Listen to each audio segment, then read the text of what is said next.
Stephen Caruana ta' 45 sena minħal qormi jingħata sentenza sospiża u multa wara li ġie kkundannat li qatel lil maħbub ta' martu permezz ta' difiża eċċessiva ikkawżata mill-biża'. Dan ifisser li l-akkużat ma ntbagħatx il-ħabs bid-deċiżjoni finali tkun li huwa attakka lil Baldacchino għaliex kien qed jiddefendi lilu innifsu. Caruana kien akkużat bil-qtil ta' Neville Baldacchino f'Diċembru tal-2008 kif ukoll blużu illegali ta' arma tan-nar. Il-ġurati sabu ħati ta' qtil involontarju minħabba difiża eċċessiva ibbażata fuq il-biża'.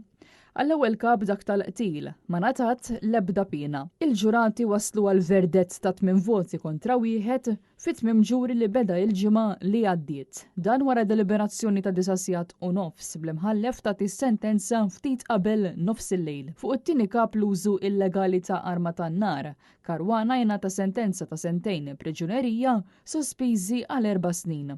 Dan il-kap kien jgħid li Caruana maru sab l-arma tan-nar tiegħu, ikkarga, tela fuq u hemmhekk sab lill-vittma Neville Baldacchino u sparalu.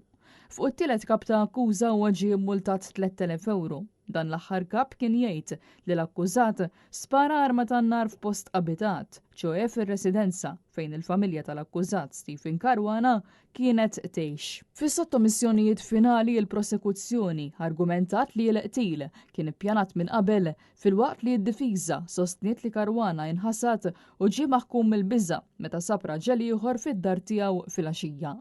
Il-verdett ingħata l-ħabta tal-11 ta' filgħaxija u iktar tard l-imħallef Xerri Herrera ta' is-sentenza. Il-każ kien ippresedut mill-imħallef Consuelo Xerri Herrera bil-prosekuzzjoni titmexxa mill-avukati Francesco Refalo u Shelby Aquilina. L-akkużat kien assistit mill-avukati Giannella De Marco u Charles Merċiqa filwaqt li l-qraba tal-vittma kienu rrappreżentati mill-avukati Edward Gatt u Mark Vassallo.